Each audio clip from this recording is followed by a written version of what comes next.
forte, mais forte. Ele é digno. Ele é o Rei dos Reis, nosso refúgio, fortaleza, nossa força nas batalhas, o nosso escudo, o sacrifício perfeito, Rei dos Reis, Senhor dos Senhores, louvado seja o teu bendito nome. Nós poderíamos ficar aqui a noite toda só adorando, dizendo palavras de adoração a Jesus, é ou não é?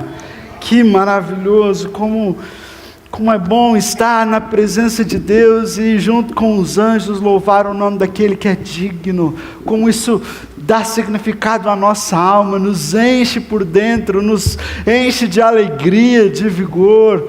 Louvado seja o nome do Senhor Jesus, amém, amém. Quero convidar você a tomar o seu lugar.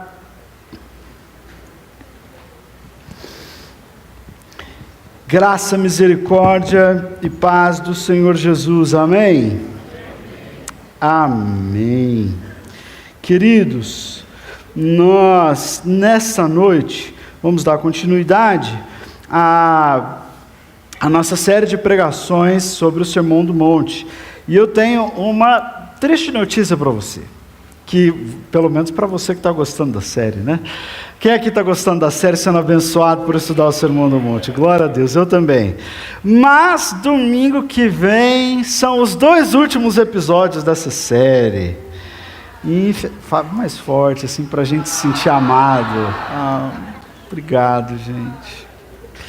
A gente vai entrar na última parte do Sermão do Monte no próximo domingo, então pela manhã e à noite serão as 2 mensagens últimas dessa série. Então já entramos no período de expectativa da Páscoa, né? E você vai ver mais tarde no PIB Acontece que o mês de abril é cheio de celebrações, vai ter Páscoa, aniversário da igreja, mas eu estou muito feliz de poder compartilhar a palavra com você nessa noite.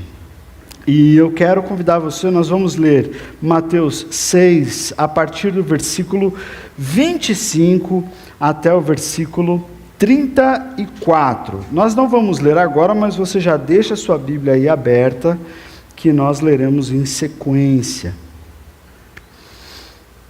Essa palavra, ela é uma sequência, e eu vou mostrar isso para vocês no texto, mas essa palavra é uma sequência da palavra que foi ministrada essa manhã.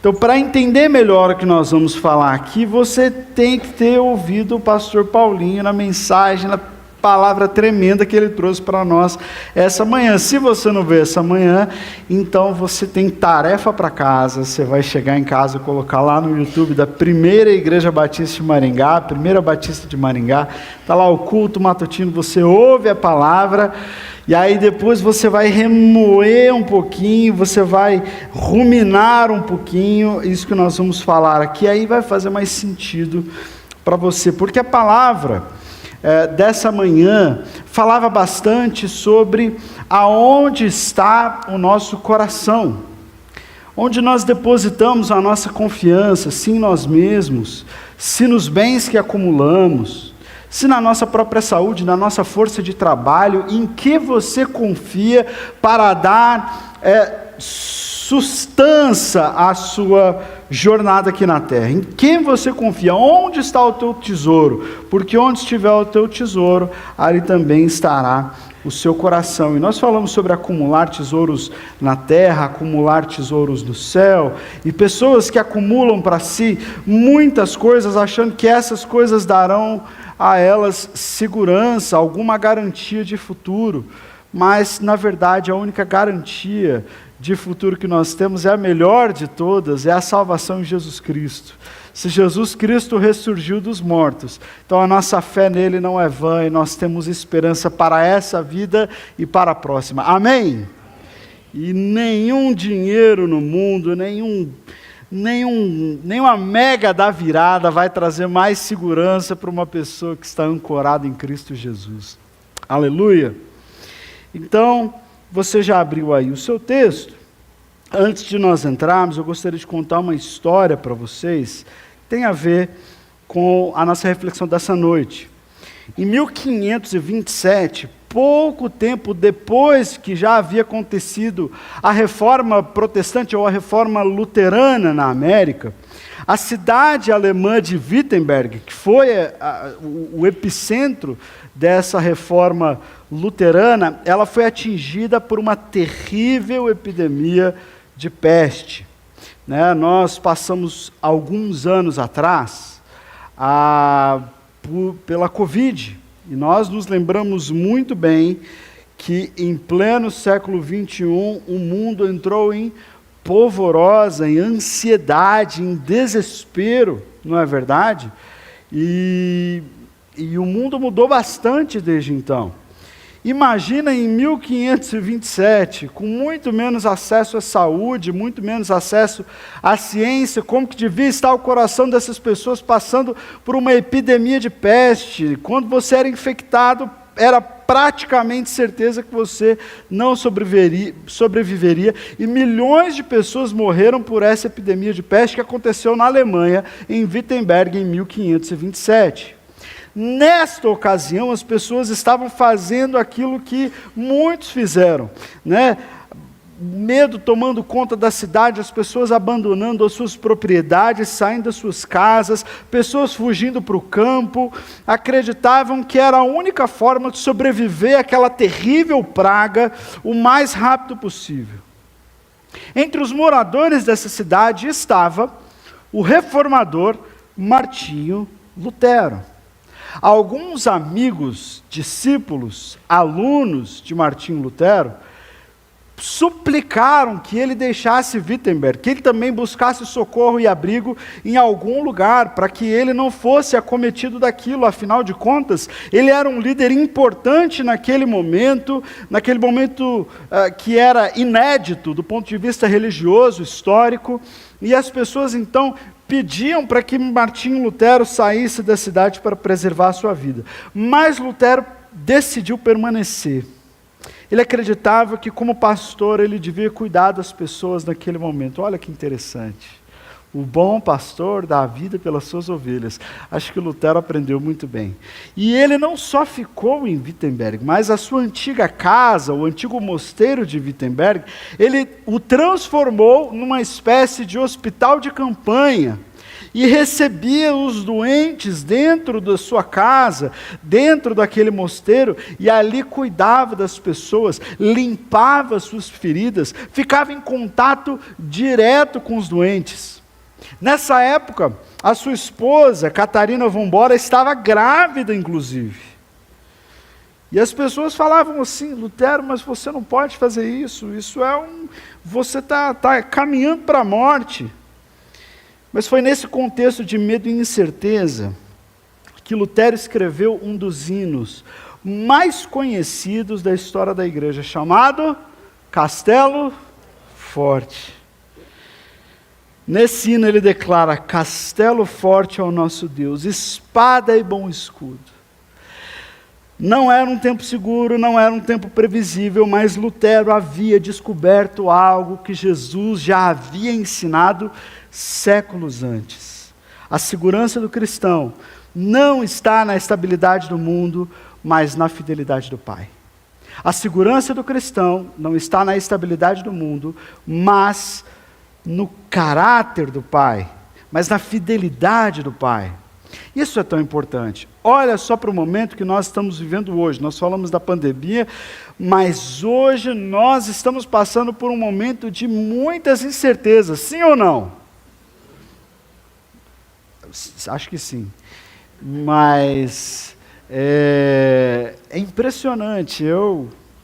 Quando estou nas minhas atividades diárias, eu tiro um tempo para ler algumas notícias, E aí eu estou seguindo 2 séries muito boas, Elas estão em temporadas assim, que estão acontecendo. Uma é a do Banco Master, a série, cada episódio é um plot twist assim diferente, meus irmãos.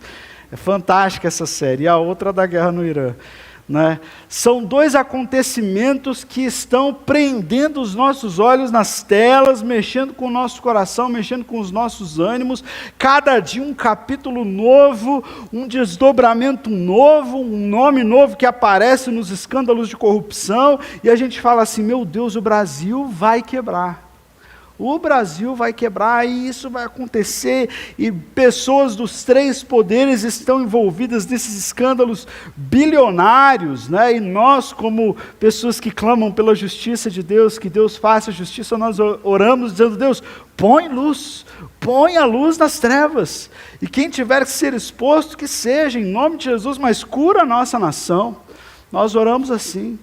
E nós olhamos para a guerra no Oriente Médio, que tem um potencial de escalada muito grande para se tornar uma enorme guerra de proporções realmente globais.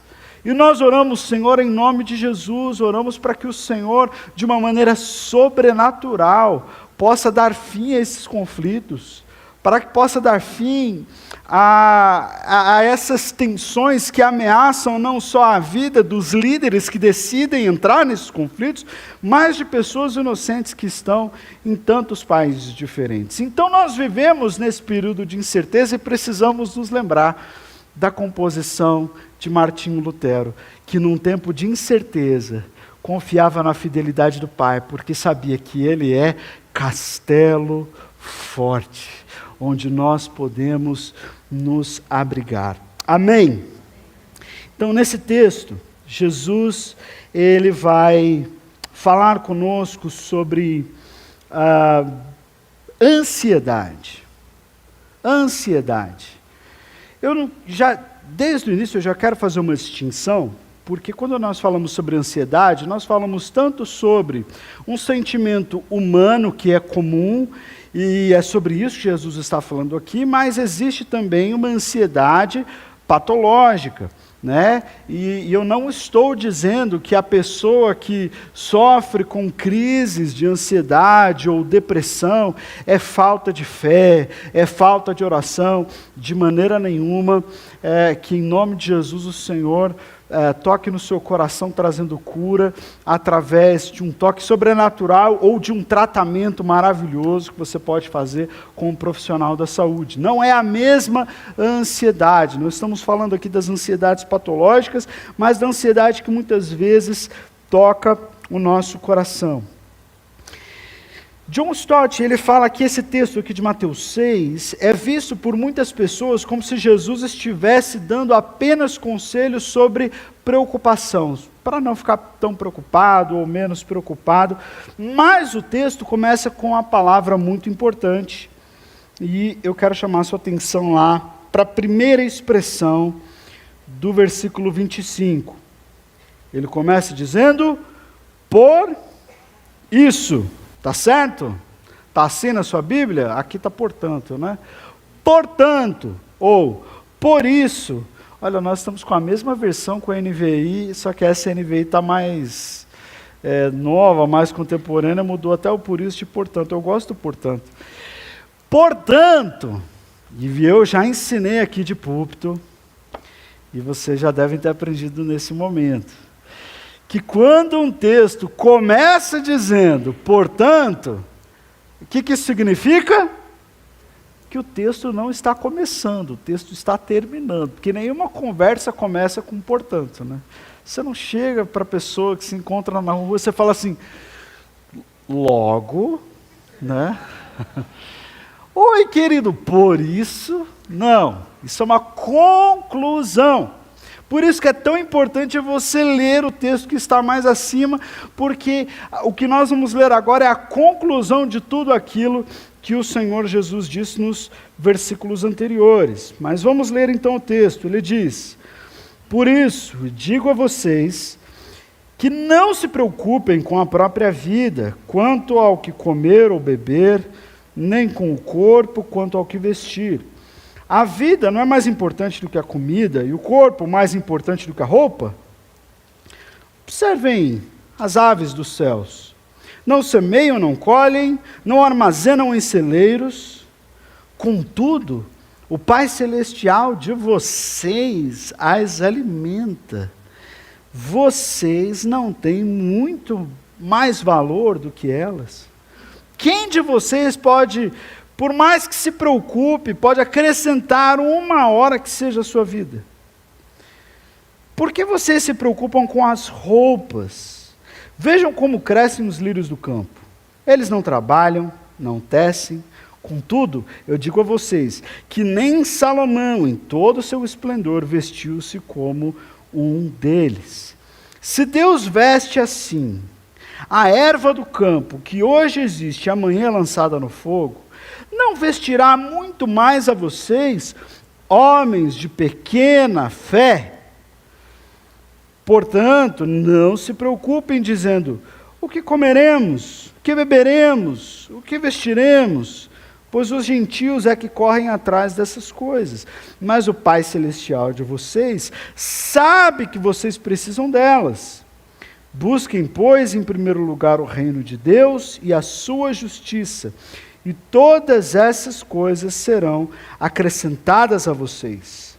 Portanto, não se preocupem com o amanhã, pois o amanhã trará as suas próprias preocupações. Basta cada dia o seu mal, ou bastam a cada dia os seus próprios problemas. Jesus aqui tem a intenção de nos ensinar a viver sem ansiedade num mundo inseguro. Como viver plenamente sem ansiedade num mundo cheio de insegurança? Primeira coisa que nós aprendemos aqui é que a ansiedade diminui quando nós lembramos que nós temos um Pai. Jesus ele começa com uma ordem: não andem ansiosos pela vida. A palavra ansiosos aqui, ela é um misto, ou ela pode ser traduzida como uma mente dividida, uma mente inquieta. Sabe quando você olha para uma pessoa e você vê que, às vezes está conversando, acontece muito comigo, né? Porque eu viajo, né? Às vezes eu estou conversando com alguém, estou conversando com a minha esposa, e ela olha, ela fala assim: amor, você está onde? E eu estou já vivendo outras coisas, pensando em milhares de outras coisas, e a gente que vive assim, está aqui, mas não está. Está me ouvindo, mas não está. Porque está pensando no dia de amanhã, está pensando naquilo que ficou por fazer, está pensando nos desafios que vai encontrar durante a semana, como é que eu vou resolver tal problema, e a gente começa a trazer o peso do amanhã para o hoje. E aí Jesus, para responder essa tendência natural que nós temos de nos preocuparmos de antemão com coisas que ainda não aconteceram, ele apresenta 3 argumentos para nós. Em primeiro lugar, Deus já cuidou das coisas mais importantes. Deus já cuidou das coisas mais importantes. Por que nós vemos isso? Jesus pergunta: a vida não é mais do que a comida e o corpo do que a roupa? Sim. Isso quer dizer que Deus já nos deu as coisas mais importantes que nós precisamos para a vida. Deus já nos deu a vida em si, Deus nos tem sustentado. Agora, como é que aquele que já nos deu as 2 maiores dádivas, a vida, o corpo, não se importará em nos ajudar, em nos dar com o que cobrir o corpo, ou com o que alimentar o corpo? As vestes e a comida, elas mudam, mas a vida e o corpo são preservados por Deus num ato contínuo de providência, de amor. Você só está vivo hoje aqui porque Deus assim o quis. Se Deus tem preservado a sua vida diariamente, se o Senhor tem te dado essa bênção que é desfrutar da existência, saiba que Ele sabe muito bem, Ele conhece muito bem as necessidades que você possui. Você não precisa ficar preocupado. Ele já provou que conhece você, Ele já provou que ama você, já provou que está cuidando de você, então pode acalmar o coração. John Stott observa o seguinte, ele diz: nós confiamos que Deus sustenta a nossa existência, mas duvidamos que Ele cuide das nossas necessidades diárias. A gente acredita que Deus é aquele que nos dá vida. Mas na hora de confiar que Ele vai cuidar das nossas necessidades diárias, aí a gente acha que é com a gente. É a mesma coisa com o pecado. A gente acha que o Senhor Jesus perdoou na cruz do Calvário todos os nossos pecados anteriormente cometidos, mas daqui para frente é comigo.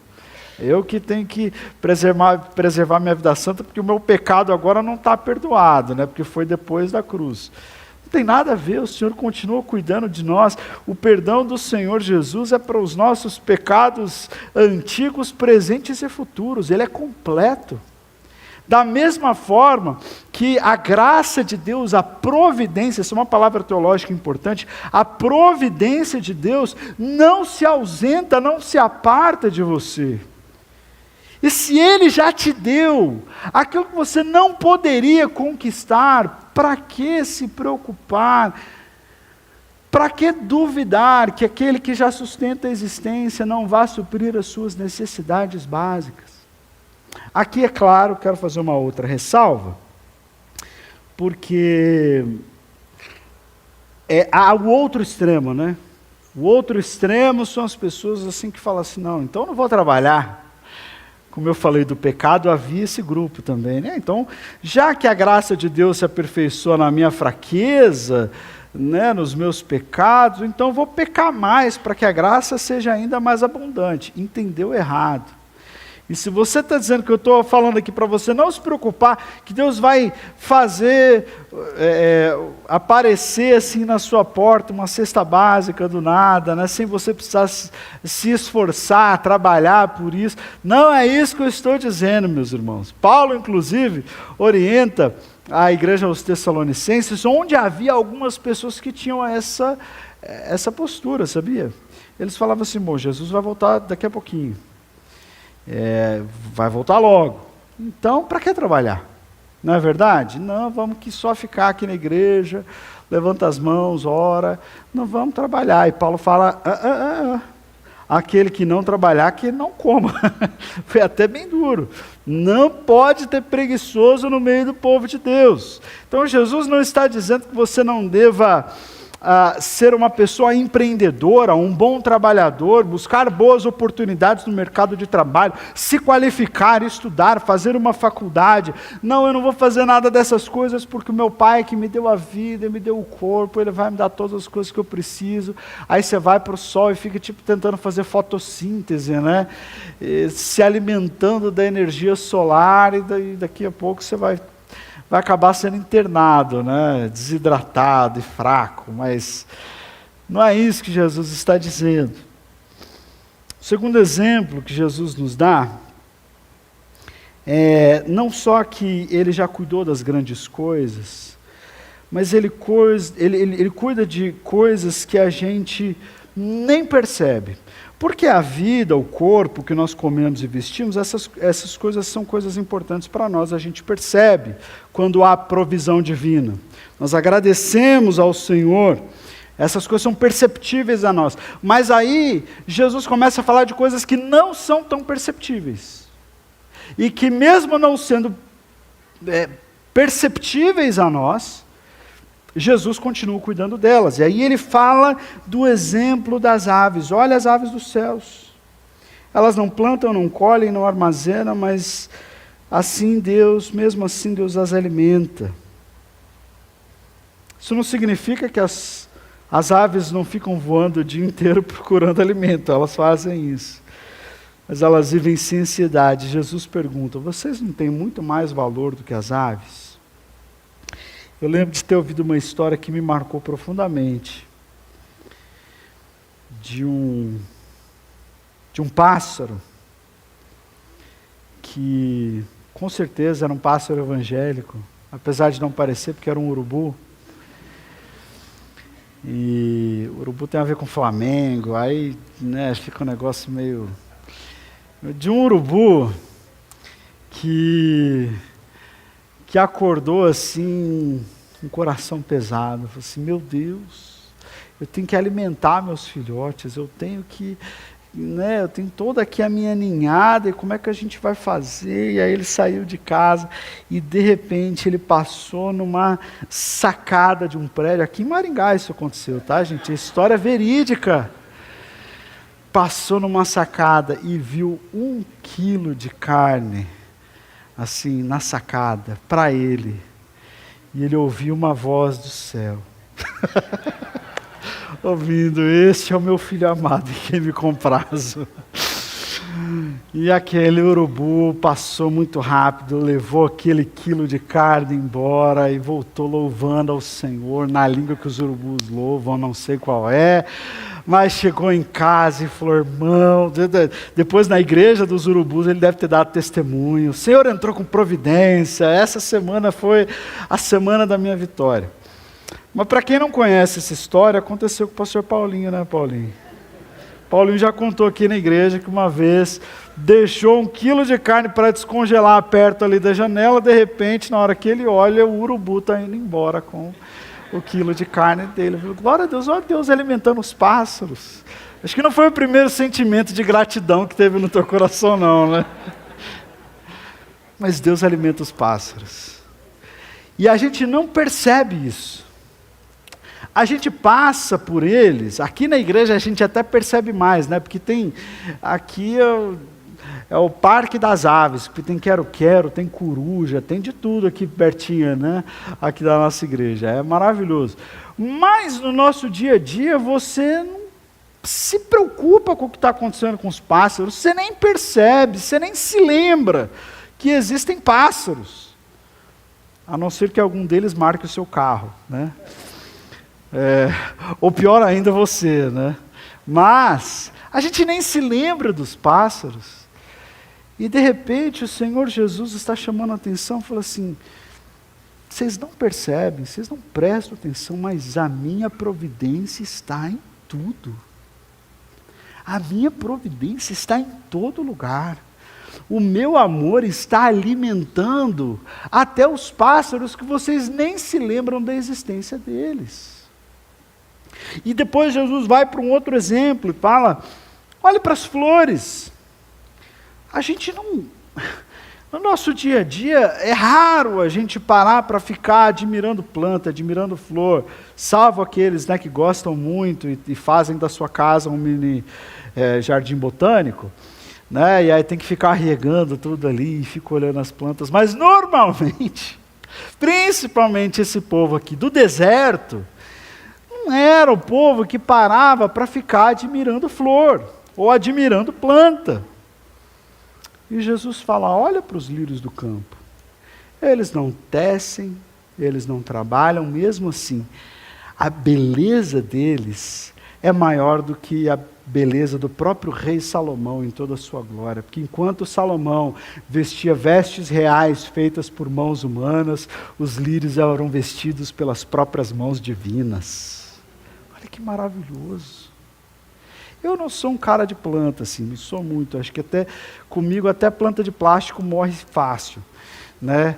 Mas eu não sou um cara assim mais de planta, mas presta atenção, olha como coisas que estão completamente fora do nosso radar estão sendo sustentadas por Deus nos mínimos detalhes. E Jesus pergunta, Jesus faz isso, Deus faz isso com os pássaros, Deus faz isso com as flores. Quem Deus ama mais? Você ou os pássaros? Você ou as flores? Com certeza é você. A linguagem que o texto traz aqui é muito interessante. Quando nós lemos no versículo 26, o final do versículo 26 diz, contudo, o Pai Celestial de vocês as alimenta. Eu confesso que quando eu estava lendo esse texto, eu gastei bastante tempo tentando traduzir, fazer a minha própria tradução do grego desse texto, porque me pareceu assim curioso que Jesus não falou que o Pai Celestial das aves cuida das aves, apesar de Deus ter criado as aves. Ou o Pai Celestial das flores cuida das flores. Ele fala, o Pai Celestial de vocês cuida delas. Deus é criador e sustentador de todas as coisas, mas Ele é Pai daqueles que receberam a Cristo. Isso amplia muito a nossa compreensão do texto, porque Deus está dizendo assim, Jesus está dizendo, o Pai está cuidando até da criação que Ele não tem como filhos. O Pai, nós falamos sobre isso alguns sermões atrás, o Pai está cuidando dos seus inimigos, está dando vida a eles. Eles que não são filhos, são criaturas, as flores são criaturas, as aves são criaturas. E se as criaturas podem depender de Deus, por que você que é filho e filha não vai? Se a criatura tem confiança suficiente em Deus, como você que é filho não vai ter? Amém? Vocês estão comigo, sim ou não? É que eu vou viajando, aí depois eu fico assim, será que o pessoal está comigo? Mas fica comigo. É interessante que ele termina depois esses exemplos e diz assim, se Deus veste as flores que hoje existem e amanhã desaparecem, quanto mais cuidará dos seus filhos, homens de pequena fé. Homens de pequena fé. Pensa um pouquinho sobre essa expressão, deixa ela cair no seu coração. Homens de pequena fé. Quando que a gente imagina que uma pessoa é uma pessoa de grande fé? É aquela pessoa que ela tem tanta fé que ela move montanhas. Ela ora por todos os enfermos e eles são todos curados. É uma pessoa que tem muita fé, ela ora pelas necessidades das pessoas e as necessidades são supridas. É uma pessoa que tem um exímio conhecimento bíblico, é uma pessoa de muita fé. É uma pessoa que gasta horas em oração, é uma pessoa que jejua, que pratica todas as disciplinas espirituais. É uma pessoa, assim, incrível do ponto de vista religioso. Mas Jesus diz que talvez não seja isso, porque alguém que depende do Senhor, que descansa e coloca ansiedade no seu lugar, já é uma pessoa de grande fé. Quem duvida, quem fica ansioso, extremamente preocupado, não dependendo da providência de Deus, é uma pessoa de pequena fé. É necessário fé para nós não vivermos uma vida preocupada. Agora eu quero só falar um detalhe bem rápido, que os dois exemplos dados por Jesus sobre olhar a natureza, eles são bastante ilustrativos para nós, são bastante importantes. Sabe por quê? Porque a gente fala assim, como é que a gente fala com Deus? Através da... Como é que a gente fala com Deus? Através da oração.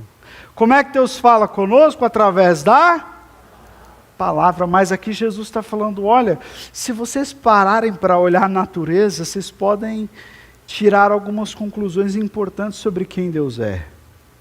Deus fala conosco, ou está buscando falar conosco o tempo todo. E a gente já passou por tanta flor linda, que a gente não parou para ver que Deus estava cuidando dela e isso podia ter vindo como um alívio para o nosso coração. Eu acho que existem duas lições que a gente pode tirar desses exemplos que Jesus deu sobre a natureza, sobre as flores e sobre os pássaros. A primeira lição é aquela que nós já falamos, é uma lição teológica. Se Deus cuida deles, Deus cuidará de nós, nós somos os seus filhos e a providência está sobre nós. Mas a segunda lição, eu acho que é uma lição meio comportamental, assim. É pedagógica. Não é tão teológica, ela é pedagógica. Porque me fala, quem é que, nos dias corridos que nós vivemos hoje, na vida atropelada que a gente vive, quem é que para ficar olhando pássaro? Me fala a verdade. Você para ficar olhando passarinho? Você para ficar olhando flor, assim, atrasado para o trabalho, mas você passou por um jardim, você falou assim, não, meu Deus, que jardim espiritual, quanta flor que Deus está cuidando, glória a Deus que o Senhor cuida das nossas necessidades, a gente nem vê, te passa batido.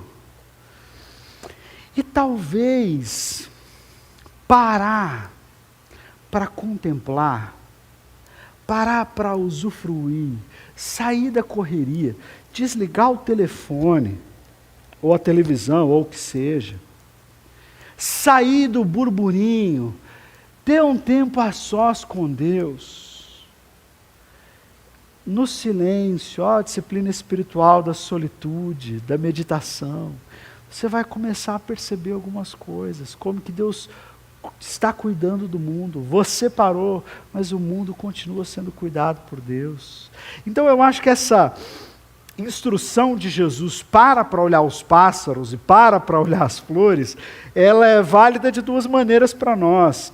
Ela nos ensina que Deus nos ama, mas ela nos chama a atenção para parar um pouco, para contemplar mais, para refletir na beleza. Nós somos os únicos animais que podemos contemplar a beleza do mundo, e diante da beleza do mundo vem o assombro. Uau, Deus é maravilhoso. A gente, quando vê uma grande paisagem, sente isso, mas Jesus está dizendo, os passarinhos estão o tempo todo aí, as flores estão o tempo todo aí, nós estamos cercados de testemunhos da fidelidade de Deus, enquanto os nossos olhos estão numa tela, enquanto a nossa agenda vai sendo cheia de coisa, nós não percebemos um mundo que é o testemunho do cuidado e do amor de Deus, e é o antídoto para a sua ansiedade. Amém? Continuando. Em segundo lugar, o que esse texto nos ensina é que a ansiedade, ela rouba a vida que Deus nos deu. Jesus faz uma pergunta bem profunda. Quem de vocês pode acrescentar sequer 1 hora à sua vida? Ansiedade é você ficar vivendo naquilo que ainda não aconteceu. Enquanto a culpa é você ficar vivendo naquilo que já aconteceu, que você não consegue largar, deixar para trás. A ansiedade é você viver eternamente naquilo que ainda não chegou. Há um homem chamado Peter Lynch, um homem de finanças nos Estados Unidos, muito famoso. Ele diz assim que 90% de todas as piores crises do mundo jamais aconteceram. Elas só foram especuladas. E eu falei assim, é verdade, acho que 90% de todos os problemas que eu já tive nunca aconteceram, eles só existiram dentro da minha cabeça, vozes da minha cabeça. A ansiedade nos rouba a vida, nos rouba o hoje, porque ela nos força a carregar o peso do amanhã. Entenda, você pode se preparar para o amanhã. Você deve se preparar para o amanhã. O próprio Jesus disse em outra ocasião o seguinte: quem é a pessoa que decide construir uma casa e antes não para ver quanto é que vai custar? Só começa a construir. E aí, de maneira irresponsável, no meio da obra, ela percebe que não tem dinheiro para concluir. E aí vira motivo de vergonha. E as pessoas vão falar, olha só que pessoa tola. Ele está falando sobre o custo do discipulado, mas isso nos serve para que a gente preste um pouco de atenção, que Jesus ele não está falando para a gente viver assim, de qualquer jeito, deixando a vida nos levar, né? Sem fazer nenhuma referência musical.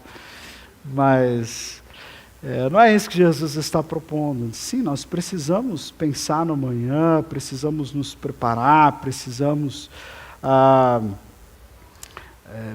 guardar para os tempos de dificuldade. Nós aprendemos isso na Bíblia quando nós lemos, por exemplo, a história de José do Egito. Lembra? Que Deus falou através de sonho, olha, vai haver 7 anos de muita fartura e 7 anos de fome. Então, nos tempos de fartura, economize, para que quando o tempo da fome chegar, você não fique desesperado. Então, entenda, Jesus não está dizendo para você ser irresponsável com a sua vida, nem com a vida da sua família, nem com o seu dinheiro. Está dizendo, não deixe o peso de problemas que ainda não existem e não chegaram e não podem ser resolvidos agora, não deixa que esse peso esmague você no dia de hoje. Não faz sentido. Às vezes eu e Carol conversamos e vamos trocando de vários assuntos, falamos das crianças, falamos de finanças, falamos da família, falamos da igreja, falamos de nós dois, e aí de repente a gente começa a falar sobre assuntos que a gente precisa resolver e coisas que precisam acontecer, e eu preciso ligar para essa pessoa, preciso fazer essa reunião, preciso aquilo, e daqui a pouco, na hora que eu pelo menos me deito para dormir, o meu cérebro está igual aquela partida de ping-pong do Hugo Calderano, assim, a bola assim, de um lado para o outro, minha mente não para. E eu estou assim, tem que fazer isso, tem que fazer aquilo, meu Deus, e se eu fizer isso hoje, amanhã, não, terça não dá. E aí eu já começo assim, meu Deus, às vezes tem que pegar um papel, anotar as coisas para acalmar a minha mente. Mas é muito fácil deixar que o peso do amanhã nos esmague hoje. É muito fácil, é a natureza humana. É a natureza humana. E muitas vezes é um indicativo de que você precisa orar, dizendo, Senhor, aumenta a minha fé. Aumenta a minha fé. Eu não quero ser uma pessoa de fé pequena. A ansiedade, essa necessidade de resolver tudo, ela até parece produtiva, mas ela não é, porque ela não resolve os problemas. Ela só antecipa a carga emocional deles, mas não dá para você resolver. Ela só rouba a sua energia, ela rouba a sua paz, ela rouba a sua alegria. E Jesus é muito claro em dizer, os gentios é que correm atrás dessas coisas. Sabe porque os gentios não têm Deus. Os gentios não têm Pai Celestial. Os gentios não têm garantia nenhuma do seu futuro, da sua vida, do amor de Deus. Eles não têm, então eles têm que viver extremamente estressados e ansiosos, porque tudo na vida deles tem que ser produzido pelas próprias mãos. Vocês não são assim. Vocês têm um Pai Celestial. E eu sempre uso esse exemplo, vou usar de novo. Usei esses tempos aí com a Clara, estava falando com ela. E eu falei assim, filha, você já foi desse tamanhozinho. Cabia no antebraço do papai. E o papai ficava de noite, de madrugada com você assim. E você tomava o seu leitinho e a gente trocava a sua fralda. E eu nunca vi você, porque naquele momento ela estava passando por um momento de alguma ansiedade. Eu falei assim, eu nunca vi você, bebezinha, ficar preocupada, perder o sono, se ia ter mamadeira de novo de manhã. Ou se tinha fralda limpa. Não, você não preocupava com isso não. Você só ficava no colo do papai e da mamãe, papai e mamãe cuidavam de você. Quando nós entendemos que somos filhos do Altíssimo, nós entendemos que é tão ilógico ficar se preocupando demais, trazendo o peso do futuro, de decisões que não podem ser tomadas hoje. Isso é ilógico, trazer isso sobre o nosso coração, sabendo que nós temos um Pai Celestial que está conosco em todo o tempo, que vai abrir as portas necessárias quando for o tempo delas serem abertas. E que tem coisas que hoje você não sabe, você não tem resposta, você não sabe como vai ser, mas o teu Pai Celestial te fará saber de todas as coisas que você precisa saber, no tempo em que você precisa saber. Amém? Jesus diz, os gentios procuram essas coisas, mas o Pai Celestial sabe que vocês precisam delas. Nós temos um Pai, Ele conhece as nossas necessidades. A preocupação concentra o nosso medo no futuro e, ao mesmo tempo, nos priva da alegria do presente. A preocupação, a ansiedade concentra o nosso medo no futuro e nos tira a oportunidade de olhar flores e de observar pássaros e de aprender com a providência que está diante de nós, numa realidade nua e crua. Deus está cuidando do mundo. O Pai Celestial está cuidando de tudo. Se Ele está cuidando de pássaros e flores, como Ele não vai cuidar de você, que é filho, que é filha? Em último lugar, a ansiedade perde poder quando o reino de Deus é prioridade. Que a gente encontra o coração desse texto. Busquem, pois, em primeiro lugar o reino de Deus e a sua justiça. Eu estou no versículo 33 e versículos 34. Versículo 33 e versículo 34, perdão.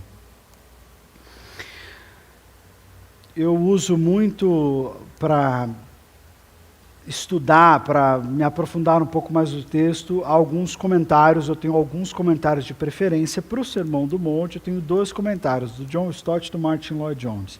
E o Martin Lloyd-Jones ele diz o seguinte, que todos os seres humanos são ambiciosos. A ambição é algo que vem de fábrica. Todos somos ambiciosos, mas há 2 tipos de ambição que o ser humano pode ter. Ele pode ter um tipo de ambição que é egocêntrica, de viver para si, ou uma ambição teocêntrica, de viver para Deus.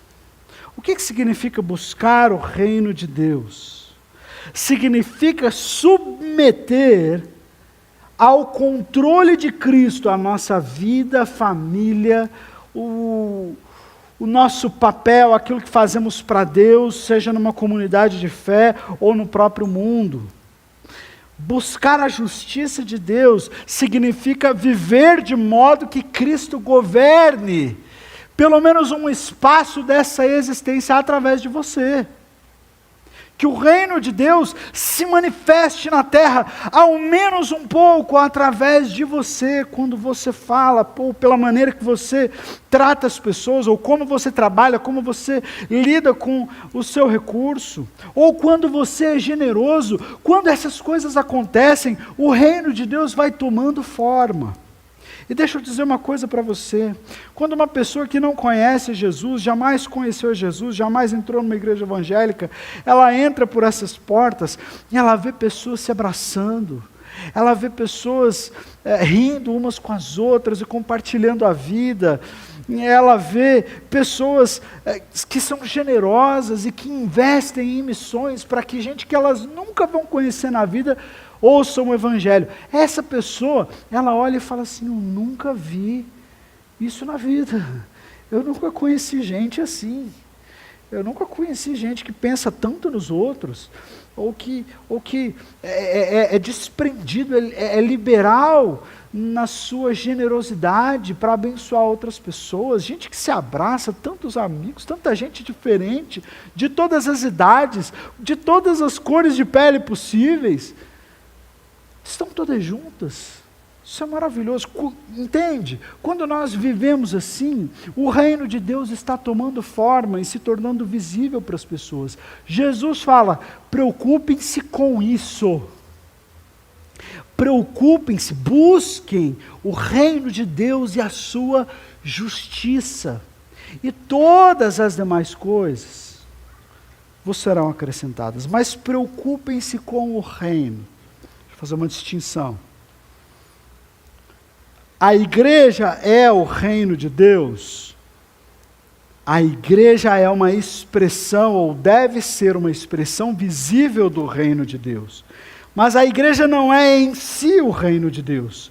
Porque o reino de Deus não é deste mundo, não é comida, não é bebida, mas o reino está em nós. Então a igreja, nós, povo de Deus, o reino de Deus está entre nós.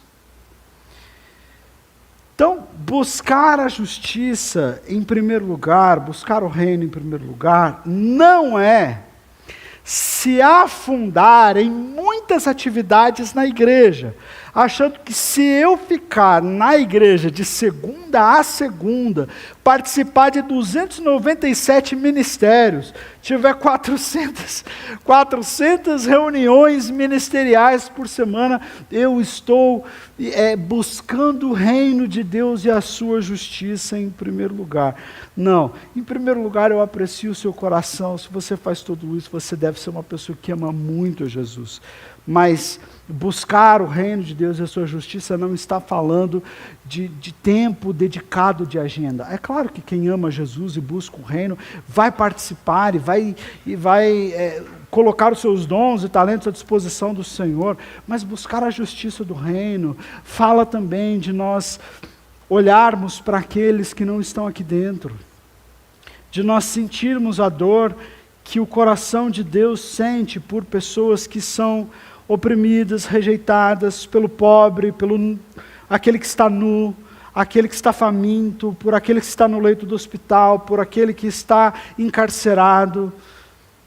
Se preocupar com a justiça do reino, levar a justiça do reino até essas pessoas é o que o texto está dizendo aqui.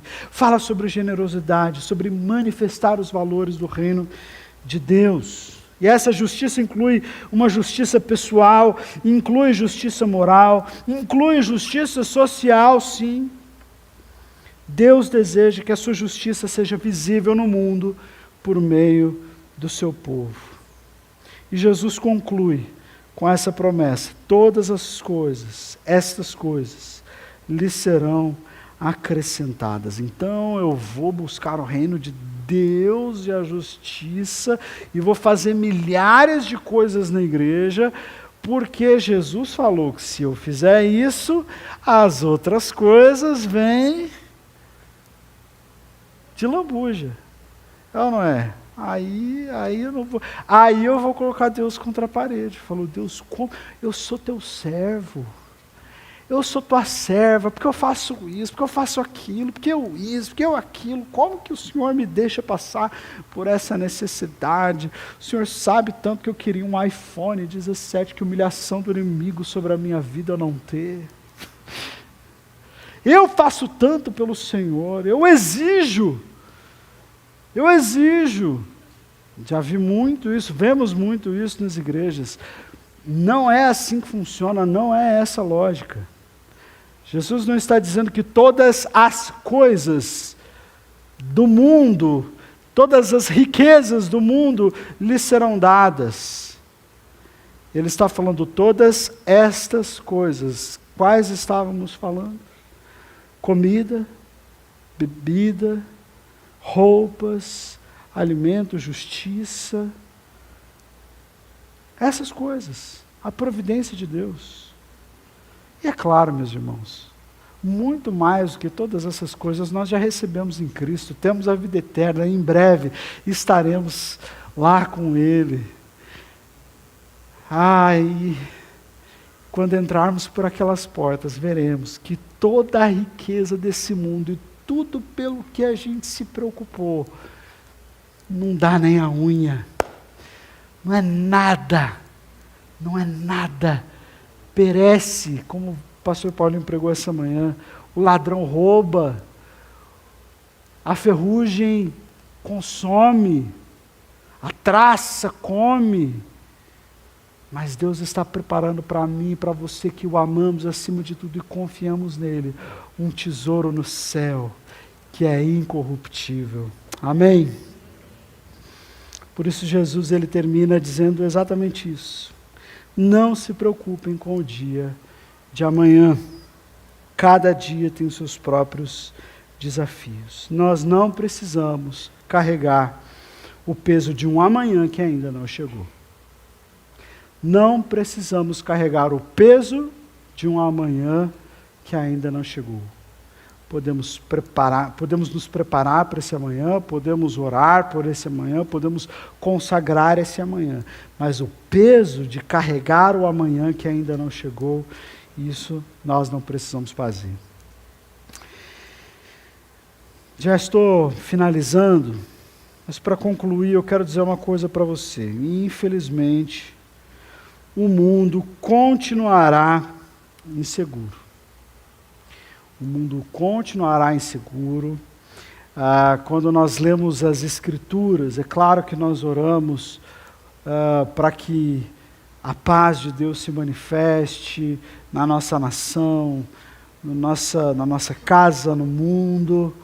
Mas quando nós olhamos para a Bíblia já dá um spoiler de que as coisas ficarão cada vez mais e mais difíceis.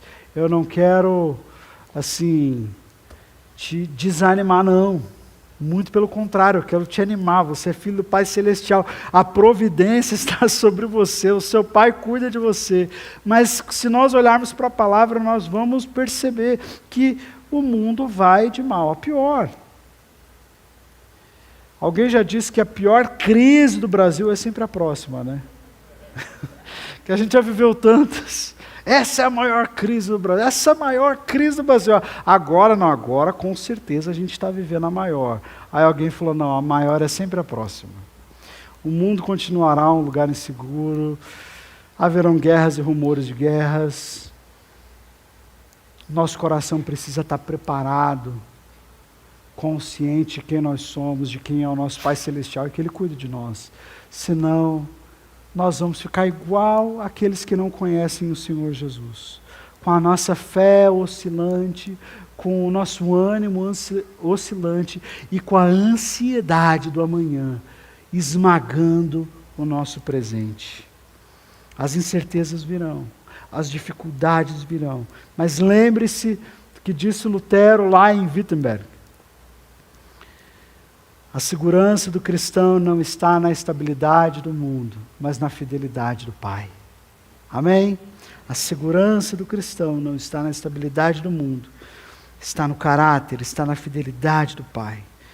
Quando Deus se torna o nosso tesouro, nosso coração encontra descanso, a nossa mente encontra paz, a vida encontra direção.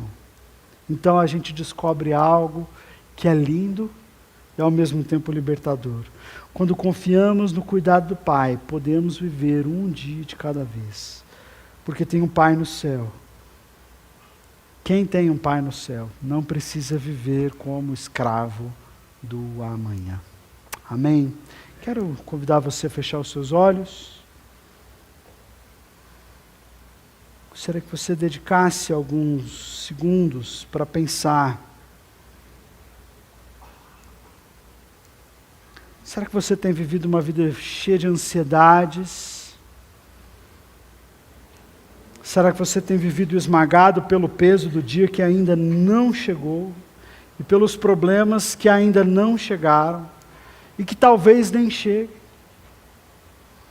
Talvez você precise se aproximar do Senhor, dizendo: Senhor, aumenta a minha fé, porque eu tenho percebido que eu tenho dependido mais do saldo da minha conta bancária do que do Senhor. Eu acho, Pai, que eu estou vivendo ansiosamente, porque eu não estou fazendo do Senhor o tesouro do meu coração.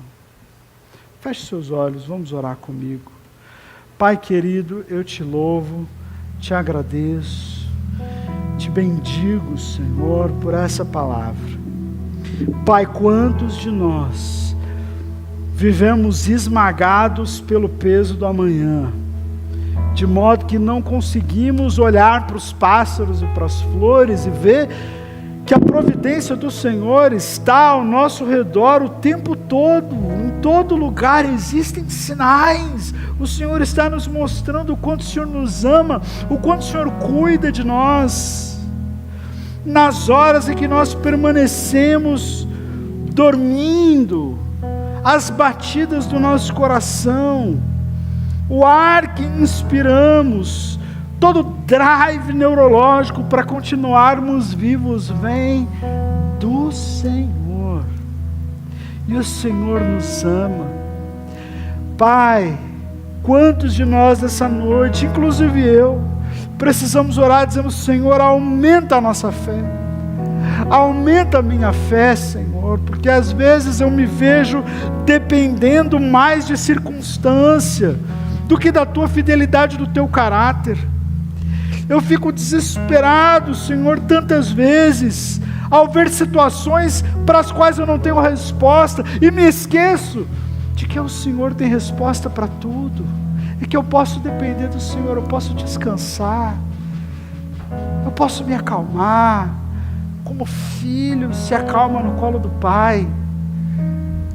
Deus, quantas vezes, ó Deus, nós perdemos noites de sono, perdemos momentos preciosos com a família, porque estamos vivendo debaixo do peso esmagador do dia de amanhã. Senhor, em nome de Jesus, nós oramos para que o Senhor faça de nós filhos e filhas que descansam em Ti, que sabem descansar, que sabem aproveitar o dia, que aproveitam o dia de uma forma que a gente ouve o Senhor falar e vê o Senhor falando conosco através de tudo que nos cerca, nos acalmando, nos mostrando a sua bondade. Quantas vezes eu já parei na janela num dia de chuva, e aquela chuva torrencial molhando a cidade. Eu falei: Senhor, tanta gente tendo planos frustrados por causa da chuva, mas a chuva é a resposta do Senhor para a terra. O Senhor está cuidando das árvores, das plantas, dos animais, da terra. Obrigado, Senhor, pela chuva. Senhor, em outros dias de chuva estou eu lá preocupado. Pai, não. Eu quero viver uma vida não ansiosa, uma vida de paz, de tranquilidade, onde eu vivo cada dia aquilo que eu preciso viver e me programo para o amanhã, mas não sou esmagado por ele. Que a nossa ansiedade se transforme em oração. É esse o conselho que Paulo dá aos Filipenses, quando ele diz para que eles não andassem ansiosos por coisa alguma, mas tornassem os seus pedidos patentes a Deus através das suas orações, das suas súplicas. É isso que a gente faz com o peso do amanhã, Senhor. Nós apresentamos ao Senhor em oração e deixamos que o Senhor, que nos ama, que é nosso Pai Celestial, vai cuidar da nossa vida. Nós oramos, Senhor, agradecidos por essa palavra, e te pedimos que ela possa cair no nosso coração, possa nos fazer refletir sobre a nossa filiação com o Senhor, e que nós sejamos menos ansiosos, mais presentes, mais adoradores, mais perceptivos à Tua voz. Ó Deus, que descansemos mais no Senhor, que tenhamos assim mais tempo com a nossa família, mais tempo de descanso, mais tempo de contemplação, mais tempo de meditação na Tua palavra, porque nós sabemos que o Senhor cuida de nós. Esta é, Pai, a nossa oração. Fazemos em nome de Jesus. Amém.